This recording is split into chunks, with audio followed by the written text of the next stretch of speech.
Happy Friday to you. I hope that you are going about your day and it's been a good one no matter what you're doing. If you're in your car, if you're at home doing some errands, or even if you are in the workplace, I hope that I am helping keep your day smooth and personal.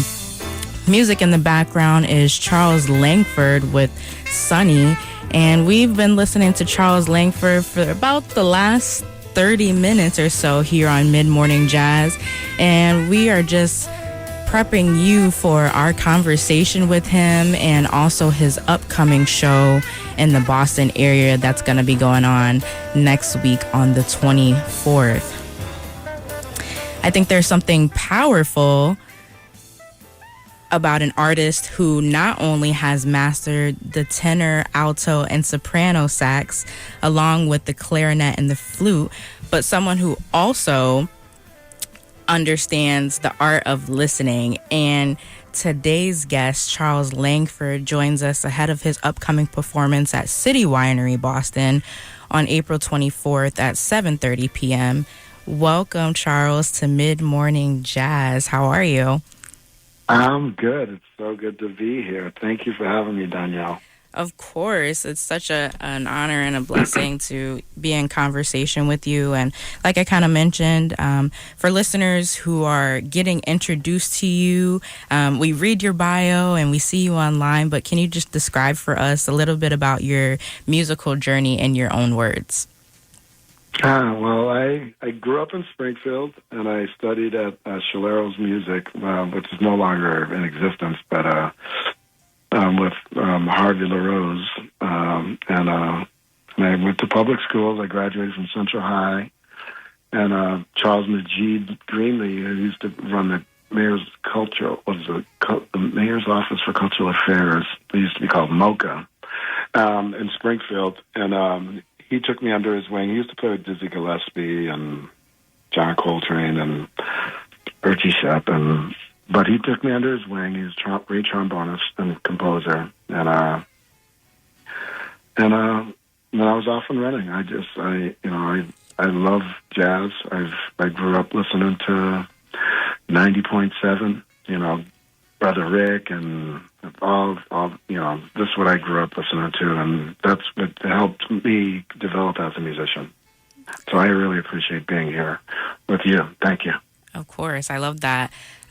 You grew up in Springfield, and the fact that WTCC was, a part of your life journey, and it still is. So definitely appreciate you continuing to, give back and give your presence to this radio station. As you're talking about how you've been immersed and all the influences you had, at what point did you feel like you started to find your own sound within?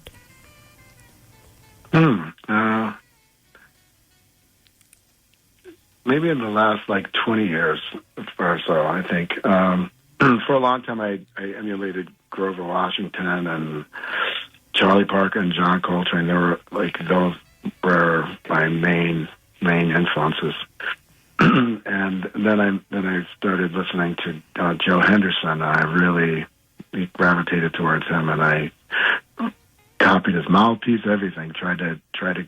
And then people started saying, "Yeah, wow, you sound a lot like Joe Henderson." And I'm like, I love his sound, but I don't want to be I don't want to be that guy, the one that's, he sounds just like this guy. He sounds just like, so I want to be my own person. So I made the conscious attempt to not use that mouthpiece and try to play differently and try not to use his licks all the time.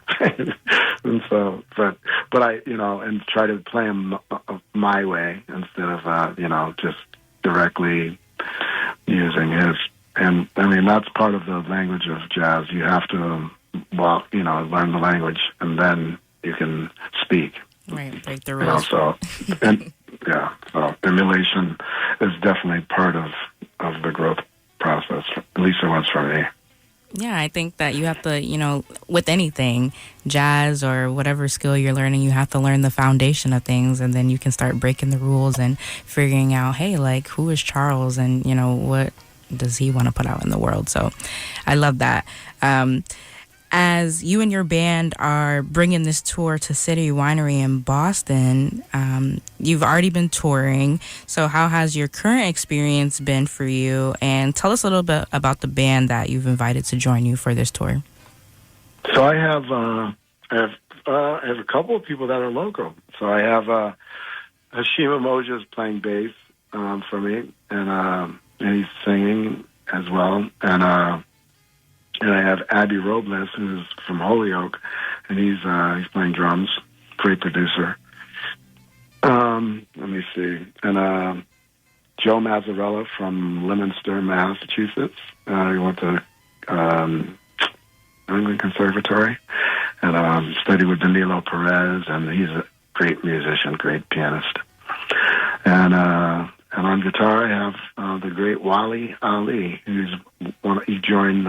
He's like one of the Funk Brothers. So he used to play with not the Temptations, but Motown. He was the session guitarist for Motown. He's one of the session guitarists for Motown Records, and he's played with everybody from the Jacksons to Aretha Franklin. So. Love that. He's a great vocalist. He's played Donny Hathaway, not Donny Hathaway, Marvin Gaye, and just wonderful musician. And it's great to be around people like that, so I can just try to steal some of their stuff and try to play the different instruments, so I can really use it.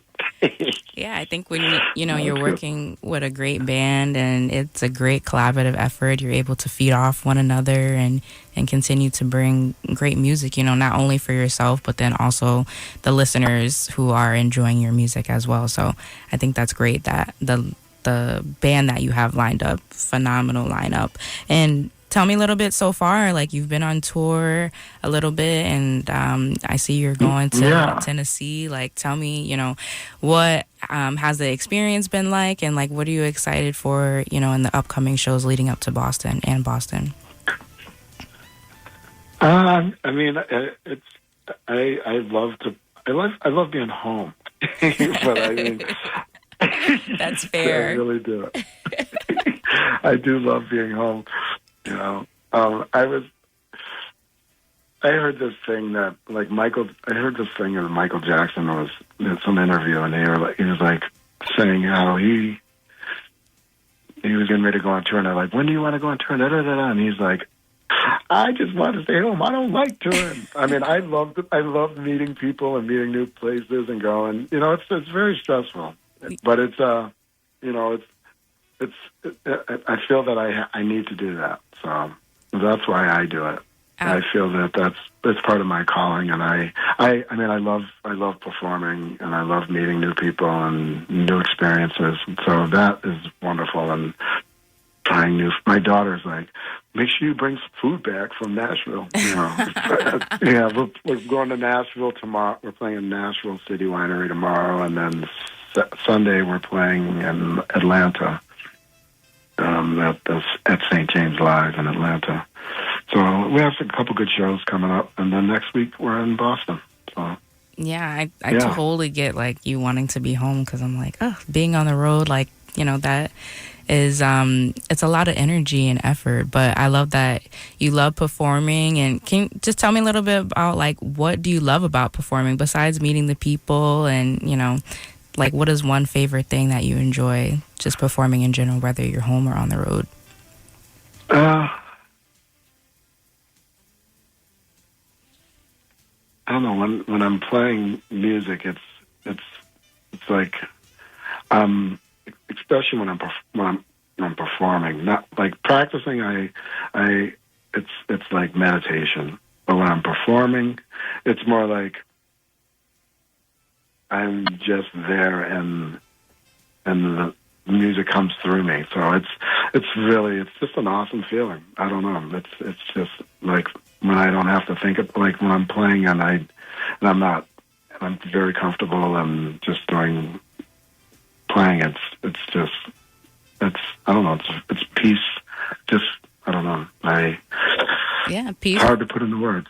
Absolutely. It's hard to put into words. I feel like God is the music, because the music is not coming from me. It's just like studio. I don't even know where, like, sometimes it's just, like, coming out, and I'm like, what is this? This is cool. Yeah, I totally get that. Like, as a creative, it's just like, okay, like, I'm creating this thing, and then obviously you're performing. So it's just like, this gift, that you've been giving and, the sound that's been created. Like, we didn't necessarily create the sound, but we're just continuing to bring forth new sounds in a different way and sharing it with people. So I totally get that as a creative. With you coming up to City Winery in Boston, just kind of getting people, gear up for the show. And if they don't have their tickets yet, giving them a little incentive like, hey, you don't want to miss this show. So what kind of like musical journey, do you expect to take your audience on, and like what can they expect from, coming out to see Charles Langford? Well, we're a soulful bunch, so it's we play from the heart, and it's just, that's what it is. It's like, it's soulful, funky, intellectual, and silly. We run the gamut because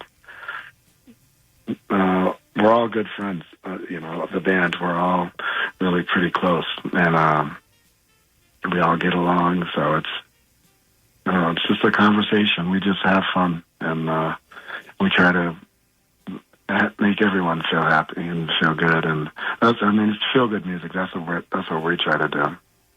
That's what we bring. It's just happy, and with a groove. We just try to have fun and make good music. So yeah, I think that's what it's all about. And I think, jazz brings all types of people together. And at the end of the day, when we come out to a show, like, we just want to, with so much happening in the world, like, this is our little, an hour and a half, 2 hours to just enjoy the music together and each other before we, have to get back to the reality of life. So it's great that you're able to play, with musicians that, have become your friends over the years. And I think that translates when we listen to the music for sure. Oh, yeah, definitely.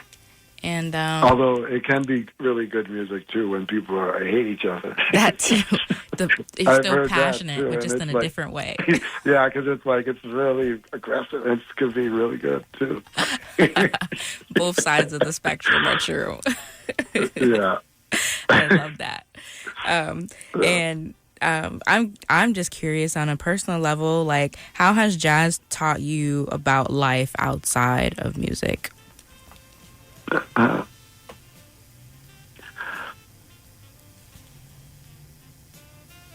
Nothing. Well, I know about a few things it's taught me. About anything that's worth that you really want and that's worth having is going to require a lot of work and sacrifice, and that's true for me wanting to play jazz. It's been quite a journey. It's taken a lot. It's a long road.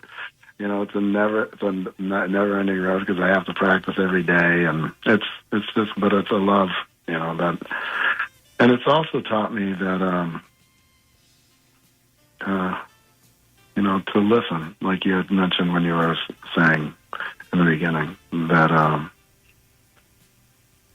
try to listen to what other people are saying. Because with jazz, it's a conversation. I'm not, it's my band, but everyone is equal, and each person has their voice. And like, we could be playing a song, and the piano player plays something, he wants to go somewhere else. So we're all going that way. Or the bass player plays something, or the guitar player does something. So, or the drummer might play something different. And so we have to listen and adapt. So it opens, I think that's a couple of the things that jazz has taught me.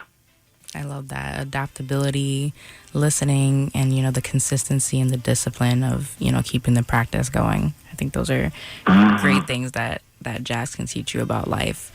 Anything else before we close that, I didn't cover that you would like to share with our listening audience?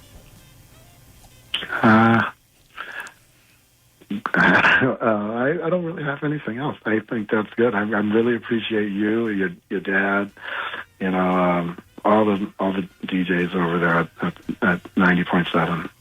You guys are wonderful, and Stu Hibbert, all y'all. Yeah, love all y'all. You guys are wonderful. I really appreciate you. Well, thank you so much, Charles, for your time and also the music. And we will see you at City Winery Boston next Friday, April 24th. And we look forward to the sounds of the night. Thanks so much for joining us here on Mid-Morning Jazz. Thank you so much, Donyel. I really appreciate you. You have a wonderful day. Thank you so much, you too, and safe travels this weekend.